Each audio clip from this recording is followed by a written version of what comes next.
Demək, Nizami Gəncəvinin İskəndərnamə poemasının baş qəhrəmanı İskəndər haqqında doğru fikirlər. Nitqi: yalançı elçilik edərkən tülkünün aslandan xəbər gətirməyəcəyini bildirir. Doğrudur bu.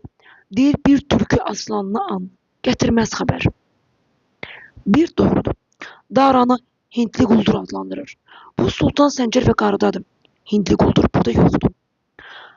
Əməli, Daranın sərkərdələrinə onu öldürmələri üçün təklif göndərir. Bu yanlışdır təbii ki. Sərkərdələr özü İskəndər tərəfə keçir. Getdiyi ölkələrdə ədaləti bərqərar eləyir. Təbii ki, doğrudur. Bəli, bütün getdiyi, gəzdiyi ölkələrdə təkallahlılığı yayır. Ədaləti bərqərar eləyir. Xarakteri təkəbbürlü və kinlidir. Təbii ki, bu İskəndərə aid xüsusiyyət deyil. Ədalətli və xeyirxahdır. Bu doğru fikirdir. Cavabımız 1, 4 və 6 olacaq.